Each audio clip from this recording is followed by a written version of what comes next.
Okay, hi everybody. This is Jonathan Simkin, the president of 604 Records. And once again, I'm holding a mic. I don't know, man. I own the company, and yet I'm the one who always ends up holding a mic, which I don't know. Something feels just wrong about this.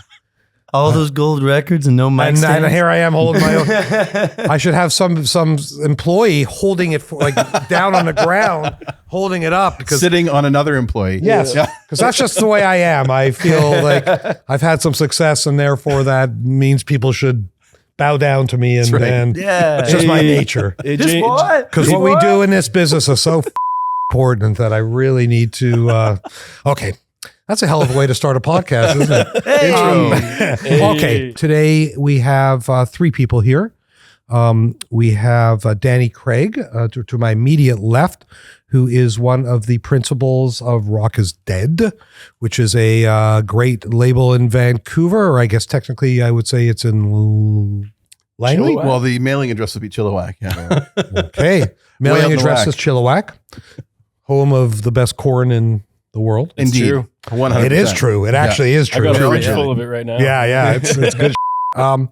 And we also are happy to have two members of Rock is Dead recording artists, Chase a Bear. Hey. Hello. So why don't you introduce yourselves? Hi, I'm Troy Gilmore. I'm the lead singer in the band and one of the songwriters, and I started it with my friend here. Hi, I'm Braden Royer. I've been in Chase the Bear for 9 years now. 9 years with Troy. Wow, has it been that long? Yeah. Jeez. But wasn't it a different name at first? Looking California. Because No, I wasn't even thinking that. Wasn't it somebody and somebody? Like, wasn't it? No. I had somebody make notes for me because I wanted to, not to make this like an expose, but like. This is when he finds out he's interviewing the wrong band. He's like, wait, I thought you were the Vito's. Originating as a busking duo, Yep. Troy and Brady. oh, yeah. We're Troy and Brady. Yes. Okay. So I wasn't wrong. No, then, you weren't was I? wrong. You weren't wrong. We called ourselves Looking California because of an old Chris Cornell song. But then everybody went, you don't look like you're from California. Nobody got it. The next line is Feelin' Minnesota, and we felt there in Minnesota. I know that song. You know? Well, that's what you should have called it, Feeling Minnesota. Yeah, that's what people told us too. That makes more sense. When we got Connor, our drummer in the band, we thought, man, Terrible. it's a terrible name to have for like a drummer this good. We gotta get a better band name, or he's not gonna want to play. And we came up with a bunch, and my mom actually was the one who's like, you know what would be rock and roll is if you're chasing the bear. Does Chase a Bear have any other meaning, like other than just the plain? Well, you know, like meaning of chasing it? the dragon. Well, that's why I kind of asked. Like, was there some? No, it's kind of just every other name we tried was taken. Yeah.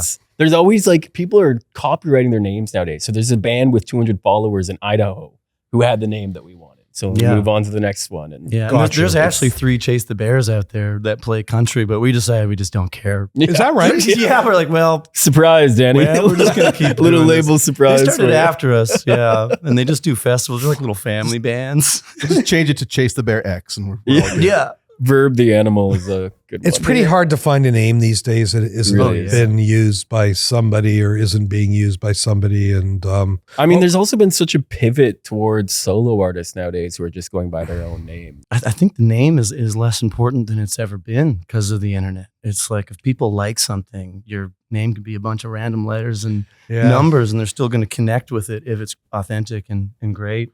And I keep noticing that, where it's like I don't know the names of half the freaking artists that I follow right now, but I love their albums. I'm like, whoa. Yeah, I'll add something to my playlist. Like I think don't one know the name of the that I song. really like is, I think they're called Couch, which is like, what the heck kind of name is that? yeah. But then the music blows you away. It's like, okay, Don't this tell is the rock vice and roll Beatles stuff. I like that. So go back to Troy and Brady. Is that what it is? Yeah.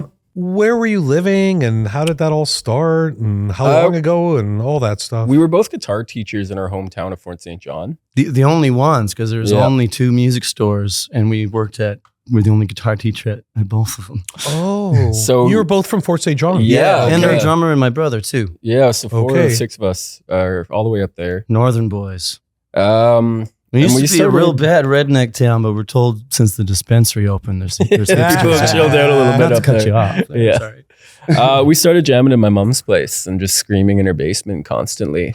And then we couldn't find anyone to fill out the band. So we actually moved to separate towns. He went to Kelowna and I went to Vancouver to be in a band with her now drummer Connor. And then one day I got a text from Troy saying, "Hey, I'm in Victoria."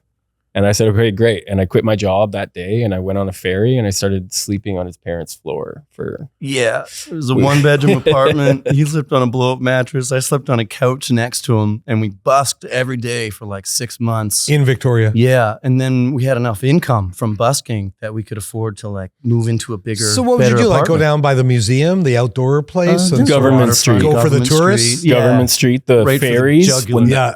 Ferry days, we'd have days where we had like $200-$300 in 3 hours. Yeah. And then in the middle of winter, you'd be making $50 for like a 6-hour day. So Unless there was pity, like in the winter, we played with pity, when it was raining. We were like, we got to go out there for the pity money. Yeah. And we played with a cellist and a female singer one time, and this person came up to us and gave us $400. Yeah, and it was like, boys, just go home. Yeah. Like, no, this is why we're here. This is perfect. Talk about Fort St. John for a second. I got to be honest. I mean, I've been through most of BC, but I'll be damned. I'm not even sure I know where that is. Next to Dawson Creek. Northeast. Yeah, northeast corner by Grand Prairie, Dawson Creek. It's the Peace River region. Okay. And you know, like, Yeah. you always want to escape your small town. But when I go back there now, man, people up there love rock and roll.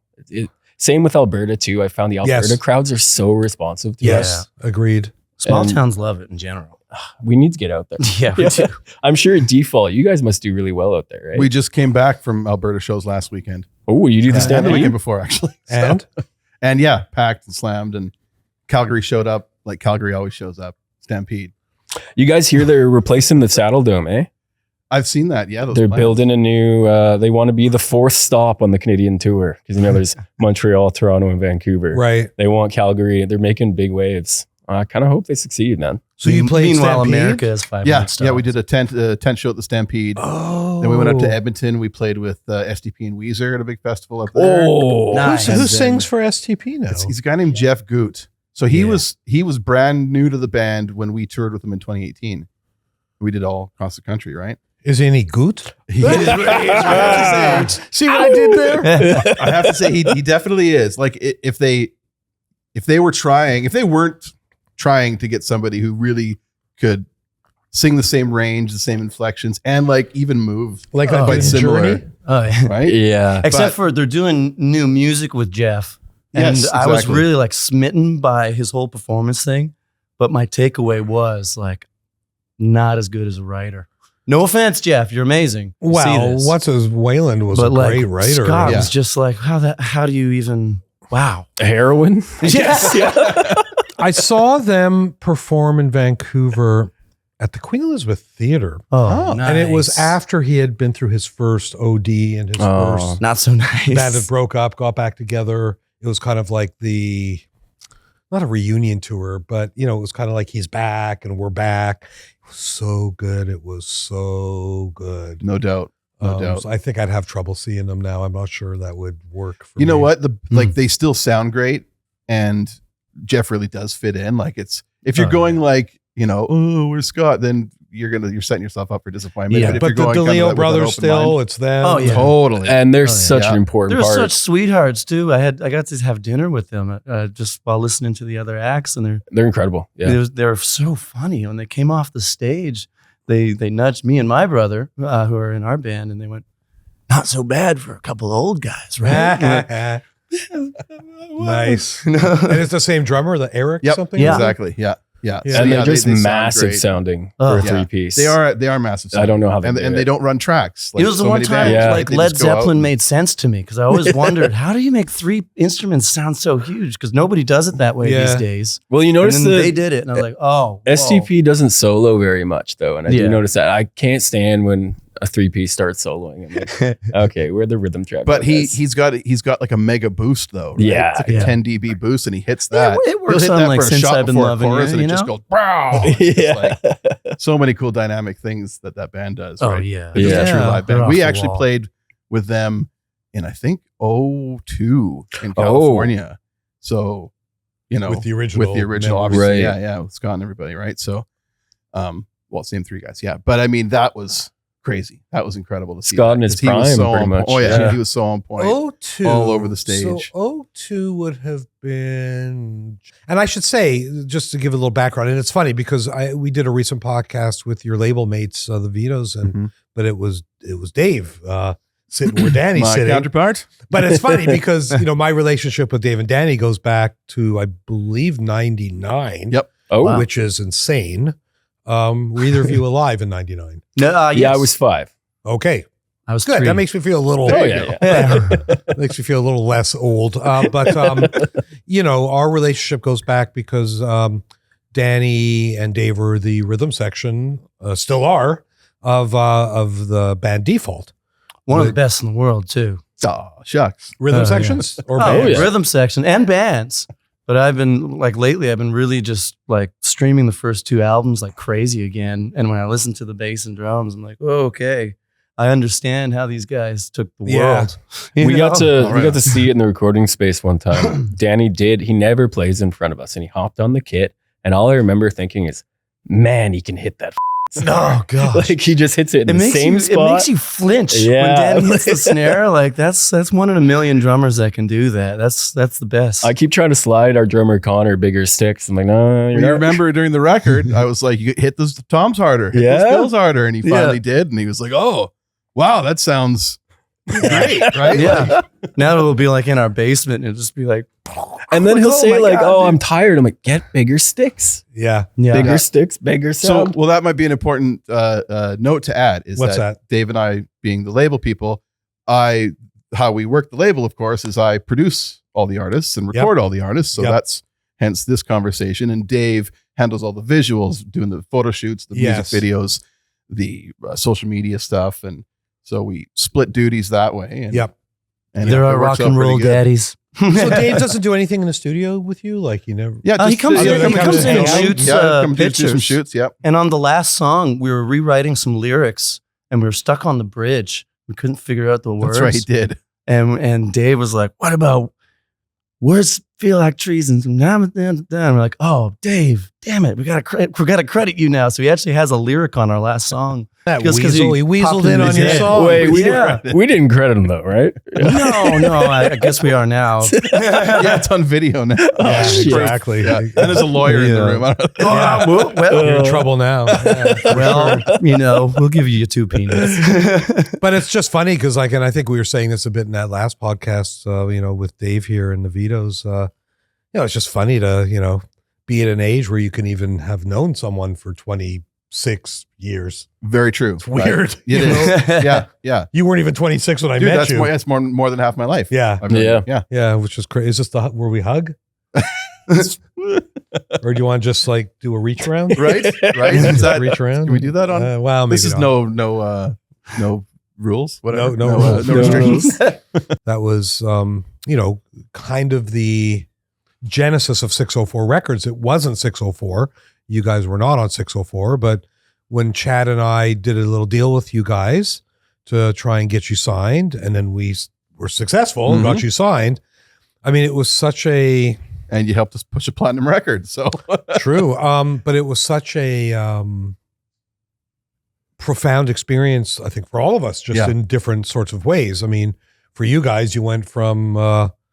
Walnut Grove to in a garage, literally, to playing the Hammerstein Ballroom in New York City and selling it out. Now I gotta ask, amazingly enough. So I know Chad had written for other bands before. Were you guys his first band where he was really he had worked stretching with other out bands, and in fact, even before Default, I was playing drums on stuff that Chad and Joey were recording. Oh. They would call me. So was there anyone else notable that broke through like Default? Well, you know guys? what? Chad's always been. I think one thing Chad and I have in common, maybe it's part of the reason it's been a good partnership all these years, is we're both very workaholic type of people. Right. He a little bit less so now. I think he's learned to relax. He's definitely. I have not learned to relax at all. But at that time, they would come off the road, and it was before How You Remind Me, the stuff with you happened, but after The State. So they had come off the road, and they were starting to get a name for themselves. They were not a household name. They were not huge at all, but people were starting to know who they were. And so they'd come, Roadrunner would have them on the road for like 8 months. They'd come off the road. The other 3 guys would disappear into their domestic lives. Of course. And Chad's idea of vacation was, I'm going to produce a bunch of bands. So, I was I don't know, I'm making him sound stupid because he's not. I'm going to produce a bunch of bands. Sorry, Chad. He doesn't talk like that. No, it's just crazy. Yeah. So I would get the phone call. Hey, buddy, I'm producing, such and such band.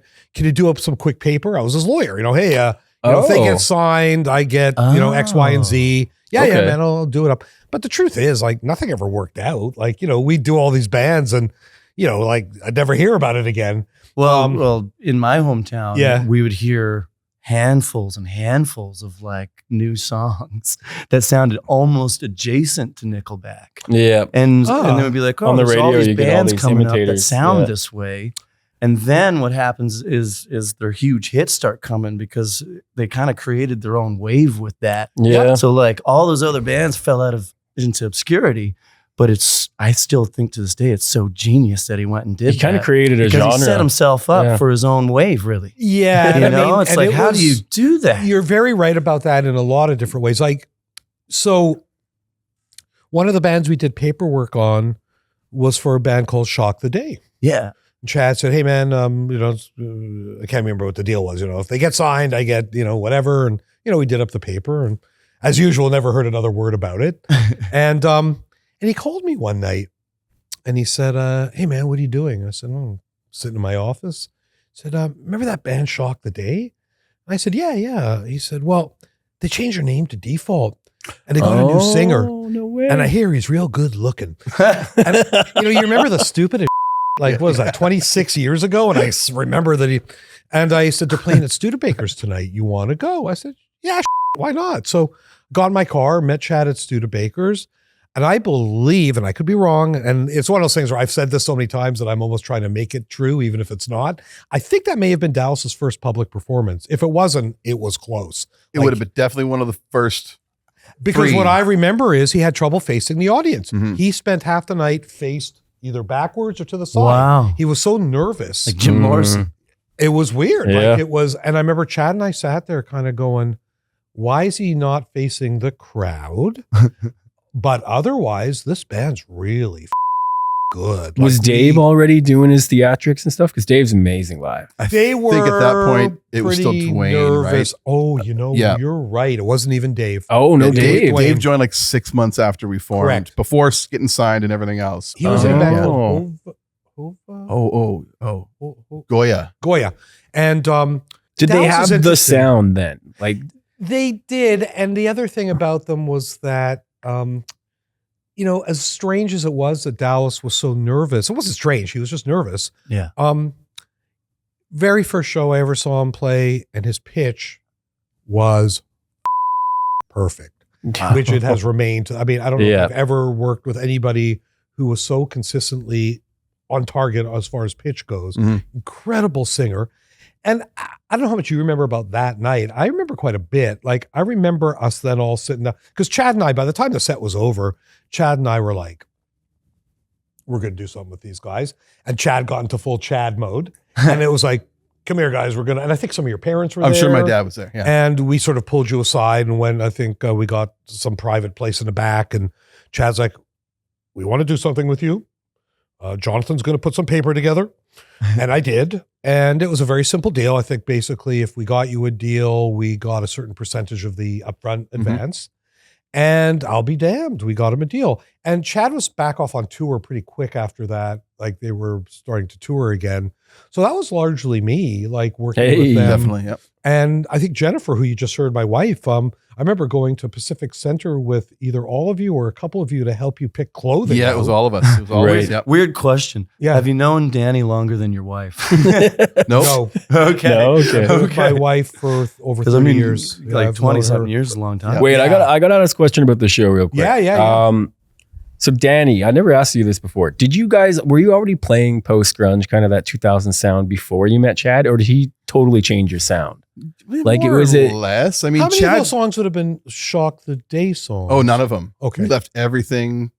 What Jeremy and I essentially went with Dwayne, but Jeremy and I left that band to start the new one because But you had that kind of heavy, drop D, not quite metal sound already. Totally, yeah, it was all still like similarly influenced. Would right? you have played that night any of the songs that were on the first record? I'm sure. Yep. So they would have been way different because we hadn't worked with Chad yet, and Chad really obviously brought the songwriting up, right? Yeah. Like, to that next level. So we would have had a basic Deny. We wouldn't have had Wasting yet. And a bunch of the other so songs long from the ago, record, it's right? so crazy. I mean, the whole thing's so crazy. So we set up a bunch of showcases. Yep. And we had a bunch of labels come out. Like it wasn't just the TVT. I mean, Roadrunner came and saw you. I think Atlantic may have come and seen you. Columbia, Interscope. Is that show by show, or did you do like one big showcase? We did a few of each. Few. Like, Yeah. I remember showcasing you at the what was it? It's long gone, but it was in Gastown. Brickyard. Thank you. At the Brickyard. And I remember that night there was Roadrunner, there was Atlantic. That might have even been Columbia that night as well. I'm pretty sure didn't Ron sleep through the show? And then he came to my house the next day. Wow, I don't remember that, but you know what? That's It was either Ron or it was Lenny on TBT. It was one or the other. Well, I remember being at your house with Lenny. Yes. And Chad. Yeah. And you guys played right there. Yeah.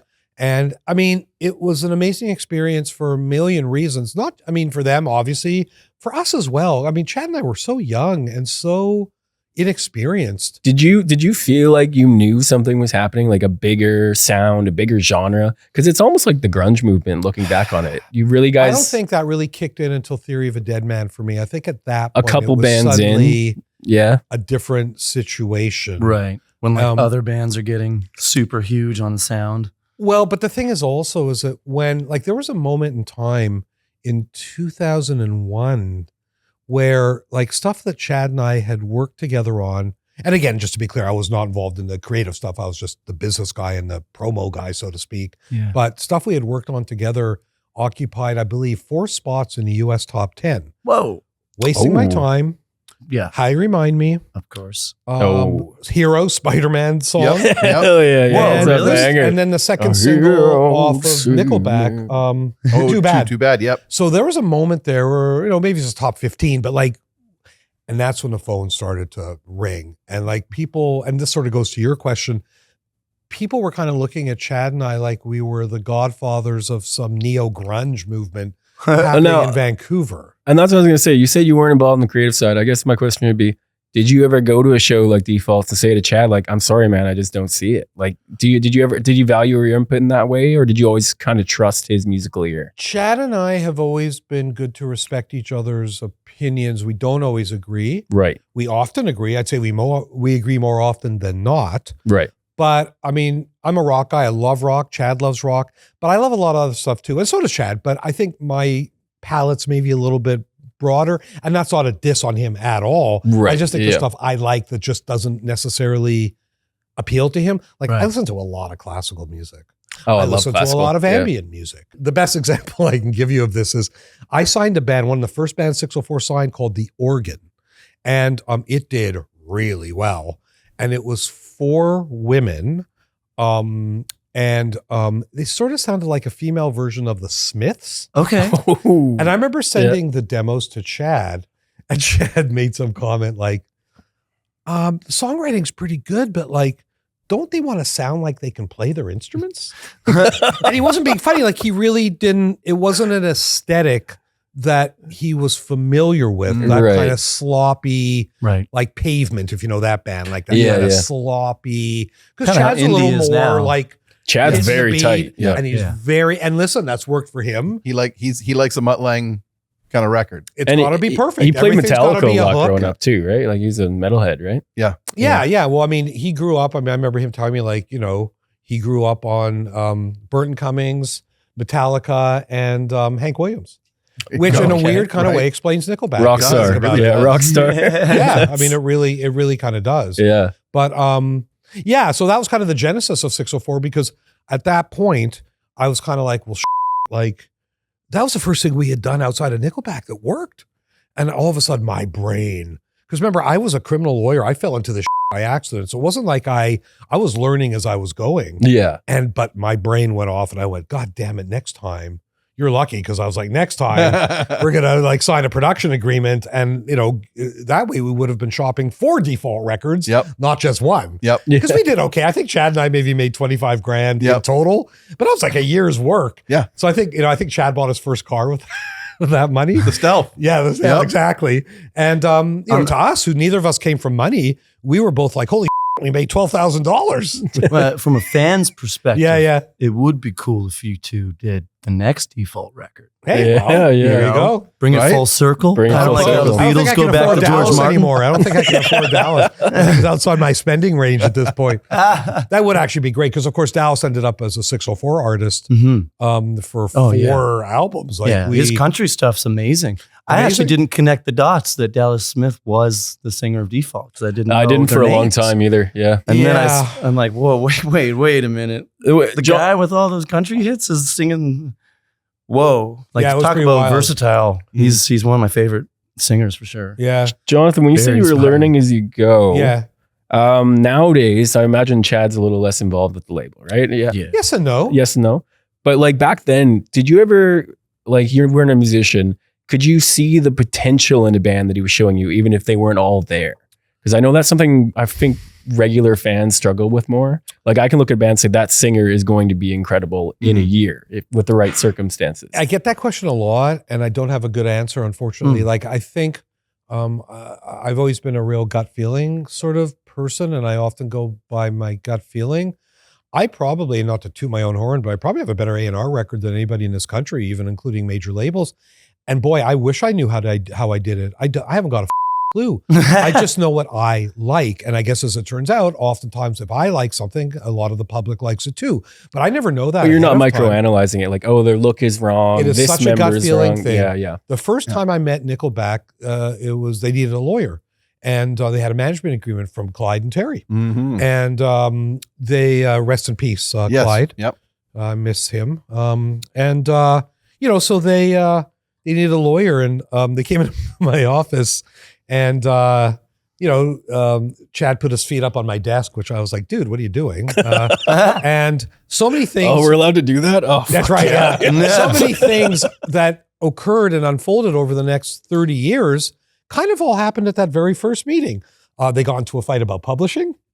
At that first meeting. Really? Ryan Peake got so mad as like the veins in his neck were sticking out.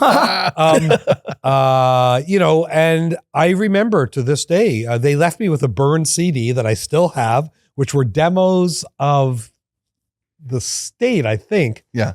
Because I think they had just released Curb. And I remember my wife's a lawyer as well. We still practice law together. And I walked into my wife's office with this CD, this Nickelback CD.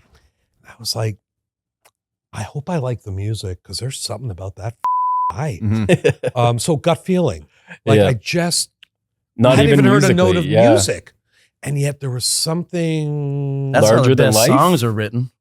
Right. You know? Right. Exactly right. Well, do you think you need that does someone larger than life need to be in the band for the band to work too? Like you hadn't even heard the music, but there was something about Chad that felt like a rock star. I think lots of different things can work. I don't think there's any one thing that works. I think that different bands, because if I look at the bands that we've had success with over time, it's usually about a song.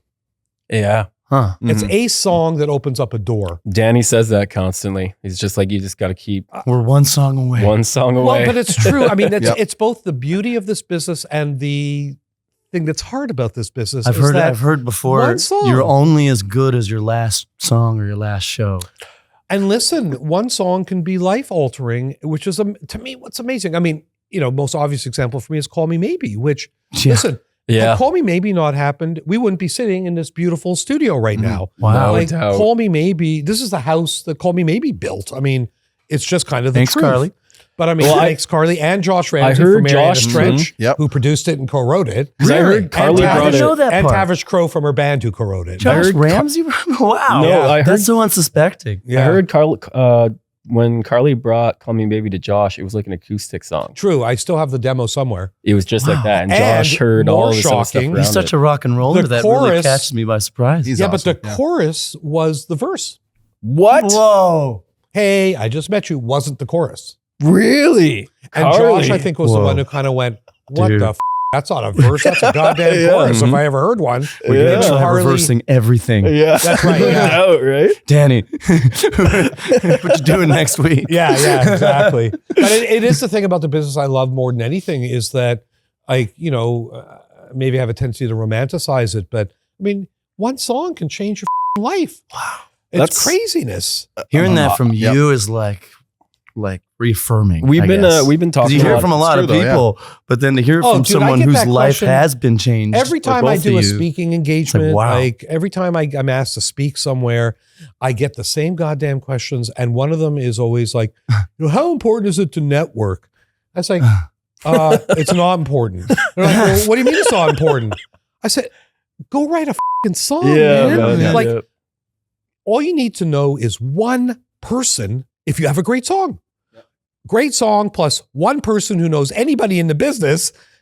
And there you go. Wow. You could know 800 people in the business. You could know every label president in North America. And if you're peddling a song, it's not going to matter. Yeah. No. And I don't know why people don't quite I don't know why that doesn't sink in with everybody, but it's like, people are like, what should I do if I want to go write? Okay, then what? Write some more. Then what? Write some more. Yes. Everyone's inundated by all these YouTube videos of here's your 5 steps to Oh, God. put your marketing plan together. You don't need to tour. We always just say to ourselves, like, the reason the song didn't blow up is because there was something missing. So you just got to move on. Yeah. But I do think nowadays, even more, in my opinion, songs and your social media campaigns have to be like hand in hand. And I kind of want to just write 10 songs in December and then release one a month. Because I don't really see the point in releasing Well, if you have a full great albums. song, you still need a way to get it into people's ears. Yeah, And but that's like where social media comes in. Exactly. And if you're releasing it on an album, you can only push so many singles for Spotify like playlist considerations, right? Mhm. So it's better to just release them as singles, so everyone gets until playlist you have an audience for consideration. an album. Right. Really, Yeah, right? Yeah. right, exactly. And even now, I'm not even sure who that audience is. I mean, Even it's still, it's yeah. become such a strange. Yeah. I'm going to rephrase that. It's just changed a lot. No, I don't it's know if strange. strange. It's strange. Everybody's listening to everything at the same time.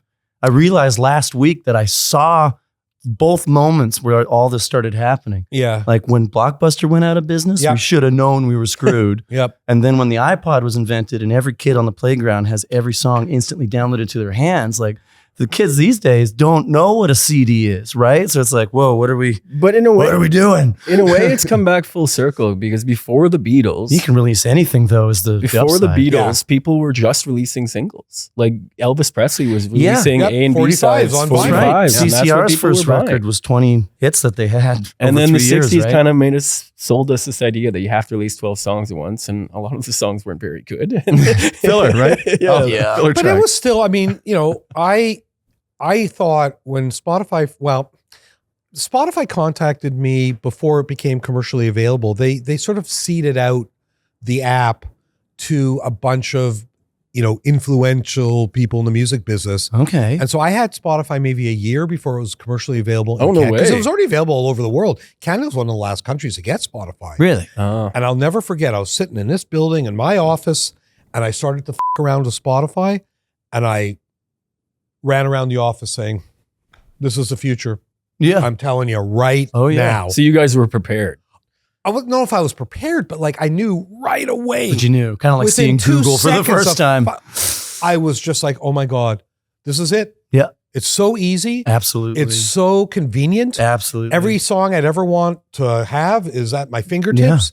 This is it. This is now. And Yeah. for a Changed second, everything. I was like, well, but people like a physical, tangible. Well, that sure went out the window. Yeah, it did. Goddamn It did. quick. People used to play shows to make records, but now they make records to play shows. Right. Is what Yeah, it kind of looks There's like that too. And to sell That t-shirts as well. Yeah. because of that. But I like that because then you can release stuff and you don't necessarily have to do as much build up because you can back it up later. Like, here's the song right now. Right. And And- that's awesome to be able to Yeah, have that A ability. True. frustrating part about Spotify for me, because I'm into programming, is Spotify it has the worst deal for artists. In case you listening at home, you don't know that. compared to a lot of them. Like Tidal is so Guess we can much kiss better. those editorial playlists goodbye. So are you saying that, like, financially, it doesn't pay as well as some of the other platforms, you know? Like, Yeah, it's not the worst. It's not the worst. I don't disagree. And listen, do I wish Spotify paid more? Of course I wish Spotify. But it they has are the best. promoting It it has to the their best algorithm user for interface, free, and that's you know? one of the reasons it's the most successful. Is because it's just so easy to Yeah. use. Well, and the algorithm's really great too. Which is The interesting, 'cause algorithm's you would have thought fantastic. Apple, Yeah. who had made billions of dollars of becoming one of the biggest corporations Would in have the the world better one. based on intuitive products, really that up. I know. Like, hang on. Going back to my thought about the iPod killing all this, you can look back on this. The Beatles sued Apple when they first came out into the music industry, and they said, okay, we won't enter the music space.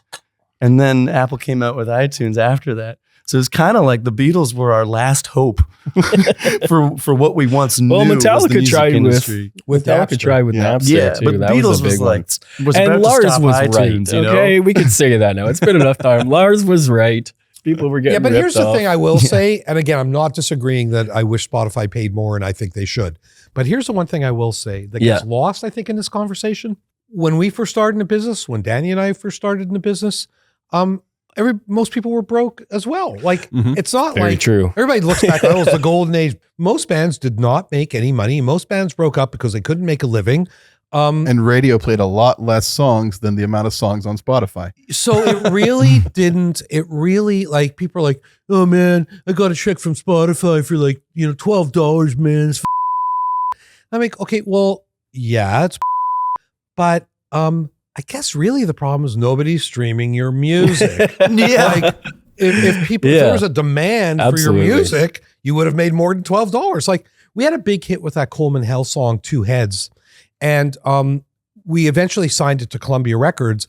But for the first 6 months, it was just us on Spotify. You can make a lot of money on Spotify. I bet. If you have a hit.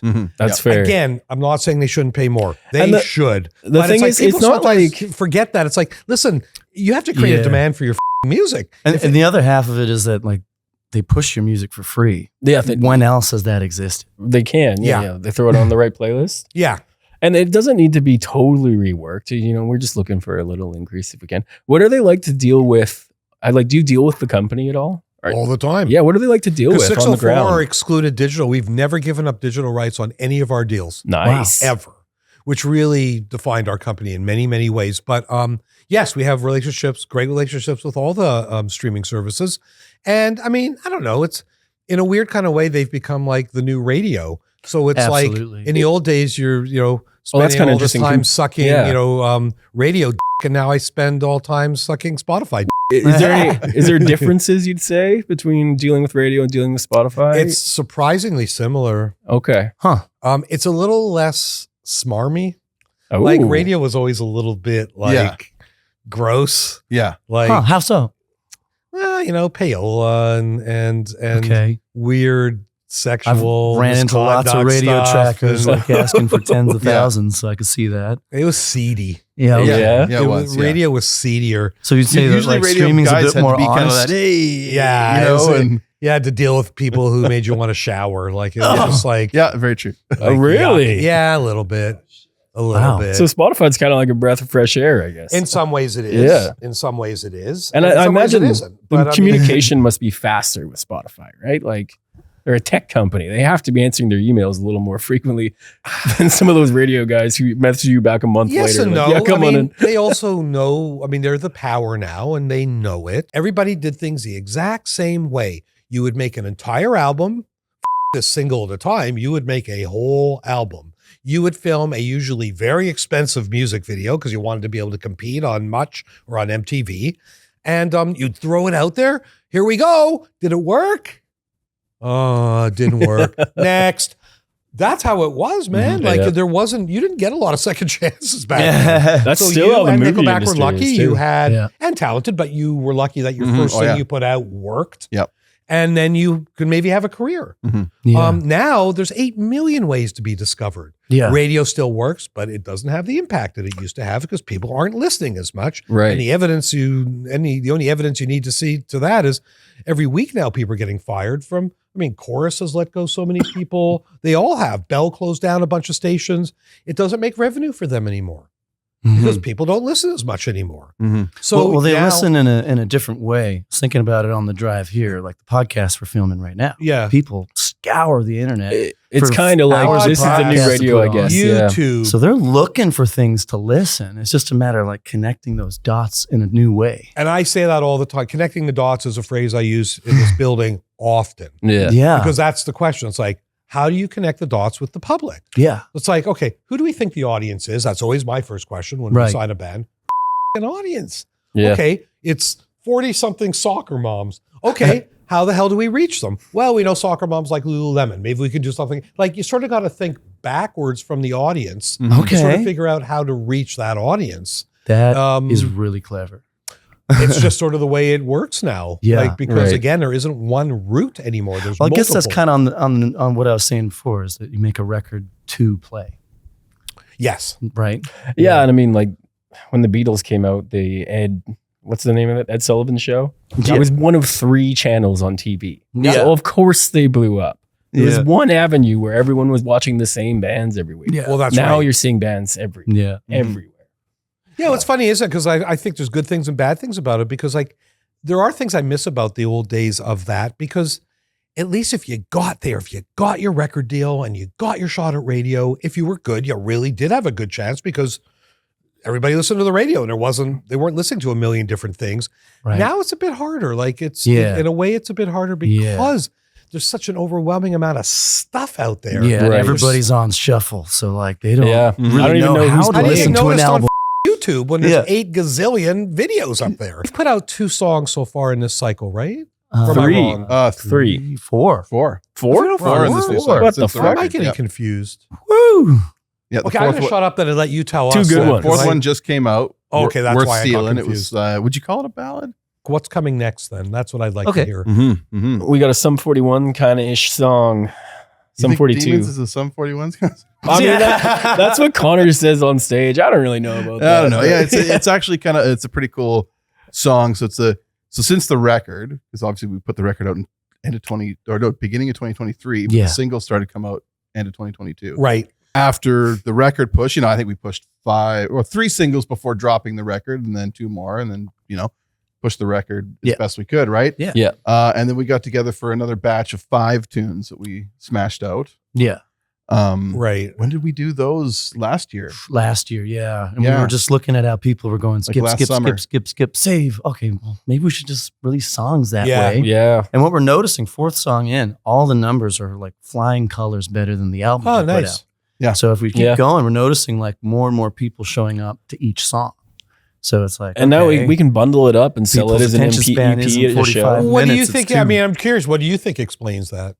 Well, you have a theory? I do. It goes back to the iPod on the playground and everybody having 10,000 songs. And instead of listening to albums, they're putting together playlists at 5 years old.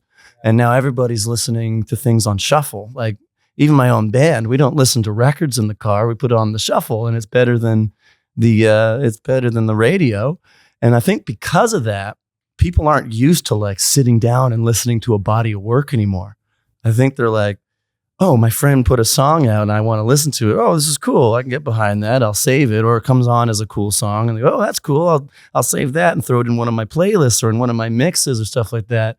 But I don't think, I could be wrong. Let the internet decide. But I don't think people are going after albums like they used to. There's clearly not. And I think it comes from people listening to everything. Because I'm a huge on records. I have a mountain of vinyl and a record player. I'm a huge record fan. I love sitting down. But you know what? If I'm listening, really honest about but it. I listen to the shuffle now. Right. Yeah. I was just going to say the same thing. And I'm like, what's becoming of me? I'm like, oh, this makes sense. I feel like I'm catching up. Listen, I'm a kid of the 70s. I mean, that's when I discovered music. Although it is funny, right? Because I mean, I fell in love with music on AM radio, not FM. Wow. AM. So you want to know anything about one hit wonders, Canadian AM? That's my expertise. But certainly as I got older, I got into the album thing. Yeah. And Right. I love albums. Oh man. But I have to be honest about My favorite it. medium I still. rarely listen to an album know. anymore from start to finish. It's That's the only crazy. thing I I used to listen be to. like hours and hours all day. Do you listen to records? I do. I Hipster? No. I only listen to music in my old age now when I'm doing something. So like if I'm doing the dishes, Yeah. I throw Yeah. on an album. And obviously, You if know, you're listening to 'cause- vinyl, you kind of have to listen to Yeah, the exactly. whole thing. Yeah. Right. Yeah, But yeah. I mean, it's just interesting to me because instead, what I'll do. So take I'm trying to think of an artist that this would apply to. I like Tame Impala. There's a band. Hell yeah. The same, our keyboardist has the same name, Kevin Kevin Parker. Parker. Oh, It's actually the same guy. funny. Is but- that check it out. yeah. But the You've never funny seen thing him in is, the like, same room. I don't listen to any one particular album start to finish. Right. I have my own playlist that I curated. And I True. think that's what so it's almost like, it's kind of like an album, but it's kind of like my own greatest hits that I've created. Yeah. And that tends to be what I listen to more than anything else. And that's why, that's exactly. I hear that from other people. And Yeah. that's why I believe you can put things out and back it up later, because essentially you're creating Wonderland for Alice to fall down later. I mean, Right? So to have What to build the Jonathan's- catalog instead of just promote the catalog, I think is more effective. what Jonathan's doing is basically what I always said is like AC/DC has one good song on a lot of their post Back in Black albums. But it's a great do? song. Yes, You're it is. You're basically just trying to get one song per album to put Yeah. on a set list Yeah. to throw on a show live. Yeah. And that's kind of what we're doing at home. We're taking those 12 good songs and being like, okay, here's my AC/DC list. Mhm. Yeah.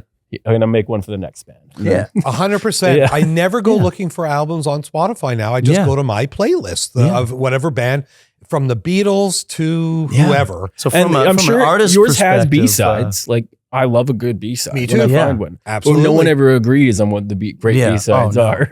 no. So from like the artist perspective, I think it's just better to build the catalog for that reason. Yes. Mhm. Because then people can pick what they want. Mhm.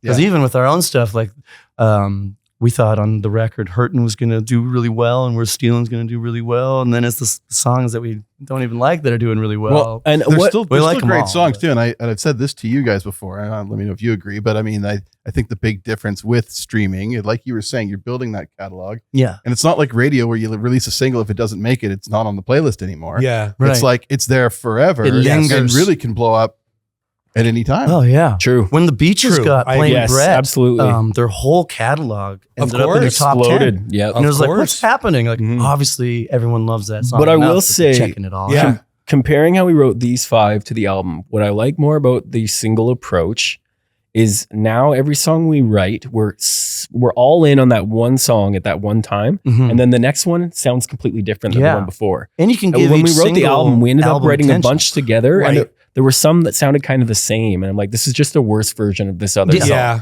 But we're gonna throw it on there because Yeah. But it's what an you album. just said is Yeah. important because, like, the thing is, in the old days, when you would just release you'd put out a single to radio, then you'd follow it with an album. And there's all your marketing, right? And that's Yeah. it. It's over at that point. Yeah. Like, if it worked, great. If it didn't, you're fucked. yeah. Yes. But Whereas do that now, 12 times. Every song is a new opportunity. Every song is a new chance to promote. Yep. And it only takes one. and it only takes one. Now it's easy to say, hard to do, but, it only takes one. Well, it sounds like easy to say, almost fluke to do, not necessarily hard to do. And the other thing is like I guess there's some truth to that. when you're doing it one at a time, you have something to post about on social media for the next month. It is so hard thinking up 30 days of content. We've, Yeah. No, we've yeah. been really working on our game where we're posting every day now. and everything. And having a new song just makes it so much easier. yeah. Because we And have something things to move push. so fast. It's great to be back in people's Yes. faces, When right? you're dropping Yeah. an album, it's like, okay, we promoted that for 3 months. yeah. I guess we could promote it for a whole year, Yeah. but are people going to get sick of it? Should we pivot? And then our social media just ended up going dead for a couple months. Yeah. Yeah. And Yeah. it's good to be in the stream of things, I think, because like So- 100,000 songs are being released a day. Yeah, it's crazy. And you think isn't about it? that, that's 100,000 songs with 100 videos behind them every day. Yeah. Can we, And it's can we like, that's the explain flow, the right?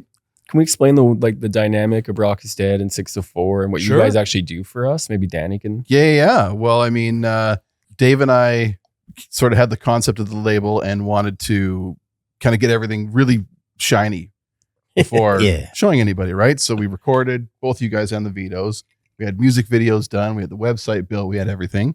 Yep. And then obviously the first person I thought of was let's call Jonathan and see what he thinks, right? Like, yeah. And so that was kind of our plan to hit him with, a really, the the burger and the box and the logo and everything, right? Yeah. So and from there, we talked about a distribution deal, essentially an enhanced distribution deal. Yeah. Whereas and I researched this a lot too. A lot of label services companies, as they're called, they'll be like, yeah, we'll give you some marketing tips and we'll just upload your songs. They don't do anything. Nothing. And for whatever high percentage, right? Yeah. And then so I knew a little bit about it, and what John offered to us, he's like, listen, I think I really want. Well, I don't have to. I can let you speak for yourself, I guess. But well, I mean, listen, we don't do a lot of those types of deals, to be honest. 604. We've done this a few times. Was it just because of the friendship? No, I mean, certainly that played into it. I think it was the foot in the door, right? Yeah, it's more than that. Did you still have to pitch it, Danny? Like, did you have a proper? Absolutely, I wouldn't have done it if I didn't believe in it. But I mean, the thing is that there is a real value in business to working with people who you already know. There's a real value, especially people you know and love. And I mean, I've known these guys forever, and that there's a value to that. Like, it's like I know the entity I'm dealing with. I believe in what they're doing, and I know them. Yeah. Like that makes such a difference than doing a deal with somebody you don't really know, and then you end up learning all sorts of weird. I already knew the weird. I knew it all, like long before we did the deal. Namely, you knew we were stubborn enough to still be here 20 years later and still working hard at it. And I love rock at a time when rock is struggling in the world. And I mean, it's making a bit of a comeback, but I mean, that's not an easy thing to do. And I liked being able to keep our hands in the world of rock. Yes. That meant a lot to me to be able to do that. Because, Theory of a Dead Man was on our label for a long time. When they finished their final delivery to us, they called me and said, we're going to sign a giant worldwide deal. And listen, God bless you. I was disappointed, but I would have done the same thing. Yeah. Right. I mean, how can I begrudge them? And I own a catalog of like 7 albums or something so I was fine with that. But I think that happened right around the same time that Danny and Dave approached. I'm like, you know what? I love the thought of us being able to stay in the world of rock. Mm-hmm. I'm trying to think like what other rock do we have even on 604 anymore? And I don't think we have any. Mm-hmm. Yeah. Which is that's not true. Freeze the Fall. There you go. Oh yeah. Oh yes. Yeah. That's the new one you signed, right? From the Interior? Yes, from Kelowna. Yeah, right on. Yeah, I saw some of their stuff early on. Yeah, they're great. They're like, and they're pretty hardcore. Like that's like rock. It's like almost like a female fronted silver chair or something harder or something it's like pretty that. Heavy. Right? Yeah, and they're in high school, right? So that's awesome. It's kind of nuts. Oh wow. They're super young. Okay. But that's that's been a ton of fun. And like I said, it's important to me to keep our hands in that. Yeah. I'm less involved in the day-to-day of the signing stuff these days, though. Like, and it's funny, we had a big company meeting yesterday, like everybody, Toronto office zoomed in, whole Vancouver staff was here. Kessie, who's the general manager of the label, she is actually based in Victoria, but she's in town. And, I kind of told the staff that. I said, it's time for you young people to step the up here. Like, I can't be the guy signing the bands all the time. I'm 60, man. Yeah. Like, I still like it. It's not like, because I'm 60, I shouldn't. Well, it's going to come across your desk, I would assume. Absolutely. But it's like, I need to sign stuff that my kids like. Yeah.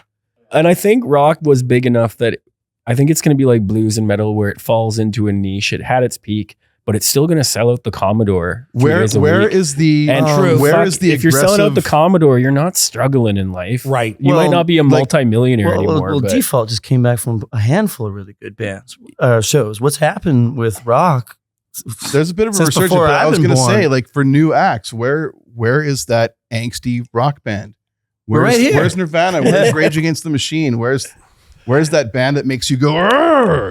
It's scary. If you're out there, please call me. Please call me. Scary to be political nowadays, Danny. There's not a lot of them. It's scary to be political. I think hopefully music's gonna rock music. My kids are into hip hop, man. Right? No, my kids are into hip hop. Mine too. Rock and roll's still very alive. It's just, it's not a mainstream thing. There hasn't been a number one rock hit in 25 years. Yeah. No, Chad was the last one, you know? But what does happen is cult followings around albums and artists. Yes. You have tons of new rock and roll Rival bands, Sons, like Glorious Greta Van Sons. Fleet doing stadium tours worldwide, Beaches, beloved, like successful as if they were Led Zeppelin. Yep. Right. And that happens because there's a cult following. People still love this. Absolutely. And I've thought about it a lot.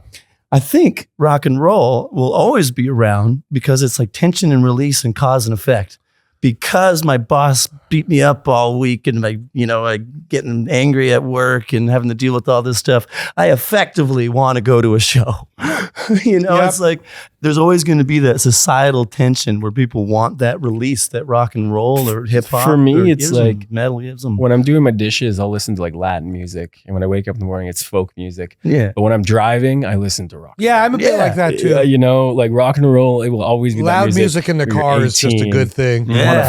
Drive 100 kilometers. But it's funny, like I'm a workaholic, and you know how Spotify does that rap at the end of the year? It tells you what you've listened to. Yeah. And like I'm always shocked because it's like I'm always expecting it to be like I don't know what band, like Tame Impala, or maybe it's going to be The Who, or maybe it's going to Kendrick be Lamar.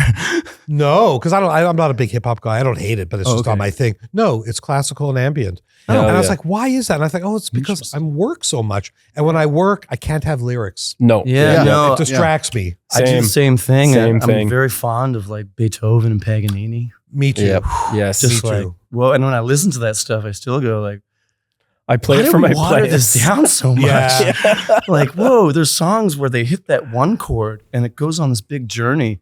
And you realize it feels like the one chord's there because they're hitting the note of it all the time, but never return to it. No. And it's such a story and it takes you places and makes you feel things.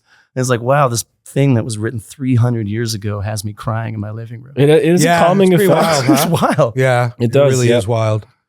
And music's magic for that reason, I think. Sure is. It's just a bunch of noises. Yeah, right. And then we cry. Well, it also, evokes, like there's certain, this came up recently, not in the podcast, but I was talking about it with some people in the office that when my oldest son was born, and because he was so sick when he was born, there were a couple songs I was listening to at that time, which I still can't get through without starting to cry. Not because there's even anything inherently sad about the song. Right. It's because of the association. Mm-hmm. Yeah. I remember when my wife was giving birth and I was out in the hallway, I was listening to Zwan. Do you remember Zwan? Yes, I the do. Billy Corgan side project. Yeah. Oh, yeah. And that song, honestly, was the single. I can't get through it without bawling. No kidding. Wow. Yeah. And the other thing I was listening to a lot at that time was Badly Drawn Boy. If Yep. anybody. I remember them. Yeah. And same thing. I can't get through it now without tearing up, just because it's almost like a reflex action. Yeah. Yeah. Like there's I'm- a few songs that'll just bring me to my knees, man. Like what? I saw What was them, that? yeah. Randy Carlisle, The Joke. Oh, that's If you a put sad that one. thing on, just Yeah. put it on 10, man. That is an incredible song. Oh, you know Yeah. that song? That's so it is sad. an incredible. I heard that song and I forced everyone to listen to it. I was like, come here. And they're like, why are you listening to it so loud? I'm like, you'll see. I heard her perform it live on Howard Stern. Oh, wow. Have you heard her album with Elton John? No, but I hear it's great. It's so good. Like Elton's retired, but he's like, well, I'll still make records. And then does that. And I'm like, oh my God, this is the best thing since Wings. Yeah, that's funny. That's a great song. For me, The Joke is Robert Plant and timeless. Alison Krauss. The last track on that album, I can't remember. Oh, Your should listen to Your that. Long Journey. oh, Yeah. It's about like their partner passes on, and That was a really it good makes me record, cry. But That one got them honestly, the last Grammy. night I watched the video of Ozzy singing "Mama, I'm Coming Home," and I just started crying like a baby, dude. He was just like, he was shaking, and he couldn't. Yeah. And, Apparently he was seatbelted in. and it was partially because like 'Cause he was Lemmy falling wrote that apart. song for him, and he was his best friend. Yeah. He's also passed That's away. And I was nice. just like, oh, Yeah. Ozzy. Yeah, I've got there's that Billy Bragg song. If you know who Billy Bragg is, he's got a song called "Tank Park Salute," and it's a song about his father dying. His father died when he was young of like lung cancer, and like the fourth line of the song is like, "Daddy, is it true that we all have to die?" I'm done. Done. Yeah. The second that line, Yeah. I'm just bawling like a baby. My dad remembers the story of when I first asked him, like, is it true the sun's going to blow up? And then I said, like, oh, so we're all going to die. And I just started bawling like a baby. Yeah. My dad remembers the moment. So I imagine your son probably asked you that question. Exactly. Yeah. I mean, it's and that's the beauty of art, man. I mean, that's why art is such a profound the most amazing thing to me is a lot of times instrumental music will move me in that way. And that's where I'm like, whoa, what even is this? That's funny you say that, because like there's a song, and you're going to know this band because they were on TVT. There's a band, one of my favorite bands. In fact, I named my first son after them. It's the Connells. Oh, the Connells. That's right. That's who I named Connell after. Right. And they've got an instrumental. One of their wives died. And they released a song called Still Life after that happened, which is such a sad, sad, sad album. Go check that out. And the last song on the album is called Pedro Says. And it's an instrumental. There's not a single lyric. And it chokes me up and I don't know why even. There's just something about magic. it. Maybe it's knowing the context that it was written in after one of the wives I think died. It's just the thing itself. Like when there's a really great composer, it can do that. Yeah. And that's kind of what we're all striving for in music, is to make people cry. Yeah. I think or smile, like we want drink. In Chase the Bear, we want people to have fun like 95% of the time, but we haven't written that song that'll make them cry yet. I really want. Well, Left Hand did it every once in a while. It does actually. Yeah. I thought we were doing it to make people jizz. Isn't that what we're doing? Jonathan, I'm always jizzing, okay? Oh, so you don't need music for that? I don't need music. No, I see. Okay. It's a condition.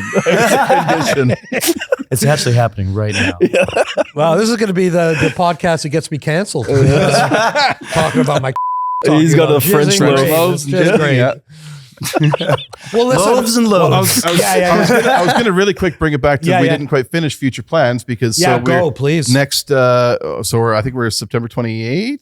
Yeah, recording we're again. booked to jump in the studio for pre-production and get a whole bunch. They've got a ton of new ideas that I haven't heard yet, so I'm kind of excited. We recorded these 5 over a year ago, and then we're kind of like testing the idea of doing singles, like what we've been talking about. And since seeing it like really work out, it's like, oh, okay, maybe there is something there. Let's get 5 more. Pumping so now out, we've got like 2 albums worth of songs that we've written, and it's like we're not even thinking about an album. We're thinking like, okay, we record 5 songs for the beginning of the year, and then as soon as we like get into the new year, we harass Danny again and just start recording the next bit and just keep it going. I want to release. So we're at like this mindset of no breaks. I want to release a song in November, which we don't have recorded yet. Yeah, so that's kind of the timeline I've been. Yeah. What about shows? You guys playing any or? Yeah, we got some shows. We're doing Barnside Festival here in Vancouver. When's that? September. I want to say September 8th, and it's in Ladner, and we're playing with the Dead South. Oh wow! And Jesse Roper. Nice, Jesse. And I think their Kells are on there or something. We got the Cowichan Beer Fest. Yeah.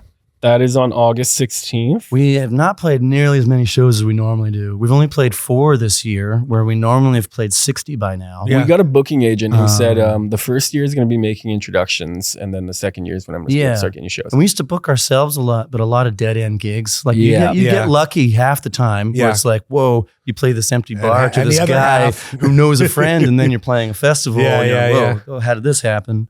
So it's been weird to adjust to not playing as much, but they have been higher quality gigs. And I realized we did 7 years of not moving the needle, playing to 5 people at a bar. Yeah. And our manager kicked our butt and said, hey guys, like you're a band that busks for a living and does these weird creative careers for a living to support your band that you play, that you want to make your living. Yeah. People want to see that. And so we started posting more consistently. And it's like with every post, even if it's unrelated to the songs, the streaming numbers jump up. Yep. And so we're seeing like, oh my gosh, it's as important as playing live shows is to be consistent with this stuff. And so it feels like we just stepped into the modern age. Yep. And I kind of see that with your band, because Dave is showing a little peephole into Default for the first time. Yeah, it's really and as fun a fan, to watch. it's like, whoa, that's cool to see. Because on the main Default page is like a post from 10 years ago, right? And then Dave's like, look at this. Look at this. Look at that. So makes me excited as a fan. It makes me want to hear new music and stuff, right? Our booking agents talked to us. We're definitely going to be picking up more next year. He's already booking some festivals for next year. Yeah, we had a great gig last week. His name's Nima. He also I know his him. primary thing is country. And he's like, I want to keep my fingers in rock because I think it's going to blow Similar up. to how what you're saying, he wants to get into rock and stay there. Yeah. Gotcha. Yeah, I met him at the BCCMAs this year. Okay, yeah. Of course. I was speaking and he came to It's great. He was at our last show. We did 39 Days of July in Duncan, which we did when it was kind of starting up years ago, to literally just our friend David in the parking lot with a camera. Yeah. And then last weekend, there was well over 400 people all conjugated in there. Nice. I'd say probably 1,000 with the passerbyers, which was like, oh, okay, this is what the agent's talking about. Yeah. It's like, don't play the bar to 5 people over and over again. Do this. Yes. 100 times, you know. And Vancouver too. I love this city so much, but it's such a tough city to play. Yeah, it is. The guy, like Vancouver rock crowds, they come up and they make me feel like they did love the show after. But when I'm playing the show, they're just standing there. I think everyone's too stoned. Yeah, it's a Vancouver I thing. have a similar theory on it. I agree. That's why it's sometimes hard to get people to go to gigs here, because they have best intentions and then they get stoned. It's like, I don't know, man. Maybe we should just order a pizza. And True. Like, do I really want to drive from Chilliwack? Like, I don't know about you guys, but it's your hometown. Do you guys play here that much? No, we play Calgary way more. Yeah. Way more. Are you playing any Vancouver shows? Not this year. Oh. No. Yep. So has it always been like that? That Surrey one in Softball City. Big Wreck in Marianas. Oh, yeah. When was that? Or that's coming 2 years ago? Yeah, I was there. I remember. Yeah. So that was the last.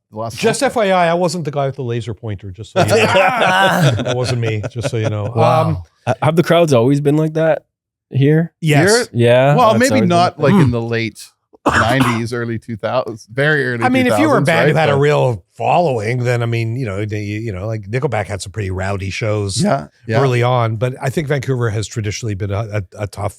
That's place actually to play. endearing to hear from someone who's seen it all here. I think part of the problem is for us is like, is it us? We got to be crazier. No, we want a venue that's 100 people capacity, because when you go to a show and it's packed and it's a tiny, tight little space. Yeah, they close the railway. Everyone's sweating and dancing. Well, but we have all these like 300 people rooms. Is the railway closed? Yeah, they shut down. Yeah, the railway was a perfect room. Mm-hmm. Yeah. Even though it had a big capacity, the actual dance floor was tight. Now your option is like go to Lanaloo's or the Wise Hall. It's like, that's a pretty big. 20 people or 300 people. I don't know what I can sell. It's funny that the railway closed with such little fanfare or little. I know. Oh, there's some drama. They changed ownership a couple of times. There's some drama with the last owners. Right? We could get a little spicy there, but apparently some people weren't getting paid. And so there was a story from a band we knew who showed up to play a gig, and the bar just wasn't even open that night. So there was some drama behind the scenes, apparently. I want to thank everybody again. So last little plug.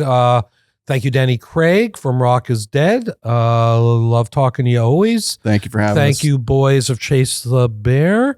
Here we go. That was fun. Thank you, Mr. Jonathan. My pleasure. Yeah, thanks, this is you're a walking legend, as you know. So it's an honor to sit here and talk to you. I do not know that. I don't believe that from at your all. social media, you seem to think you're like a walking public enemy, but that's not it. Thanks for letting us interview you. You're beloved here. I am sort of, I would say, equal parts legend and villain, depending on who you talk to. I follow that article in Billboard this year. Boy, that really sort of caused the lines to, like. I need to read it. I haven't read it. I haven't read it. Oh. But I follow you on Twitter. Oh, do you? So I see your tweets and every day. I'm on TikTok now, too. Unfiltered Jonathan Simkin is great. No, TikTok's where I'm really unfiltered. Okay. I really see it. I wrote a story for Billboard that they dropped the weekend of the Junos that really caused some shit. Okay. And I'm writing part 2, and it's going to be coming out soon. Nice. It's about neighboring rights. So if you want to learn a little bit about neighboring rights, royalties, and how the major labels fucked all of us, then read my article. I'm curious. I like it. I'm curious. I know plenty of people. Have you had songs and they're literally homeless because their deals with major labels fuck them over? Yeah, I know a homeless man who has a hit Have song. you had on? I'd love to hear you two guys. I'm not talk. a fan. No. Okay. No, not a fan. Oh, really? No, Well, I'm not going to say why. I have a save reason. that for part 2. Yeah. No, it doesn't matter. Okay. Yeah, but I will say this. Do I want to say this? That's okay. I don't think I'm not a big fan of pontificators who go on Instagram and talk it up like they've done a million things that they've never actually done. Ooh. Okay. I'm not a fan of that either. I actually got called by this guy who has like 50,000 followers, and he's telling me all these different things and why I have to give him money for it to be a thing. I'm like, actually, you're describing all the things that we do. It would be interesting to hear you guys argue about law then even more. Like that'd be an even spicier podcast. Come on, dude. One of us has accomplished a little bit more than the other. Don't you think? Yeah, a little bit, right? Don't you think? Yeah. I don't want to get to that. But I'll tell you what, if you ever want to ask me off the air, I'll tell you about 30 seconds. I'm the gonna whole story. We'll go to a Canuck game and I'll tell you the whole story. Yeah, we'll roll a joint here. Oh yeah. Yeah, Jamie, turn off the camera. That's right. Yeah. Okay, well, thank you again. Thank you, everybody. Okay, everybody, thanks so much. See you again. Thanks, guys.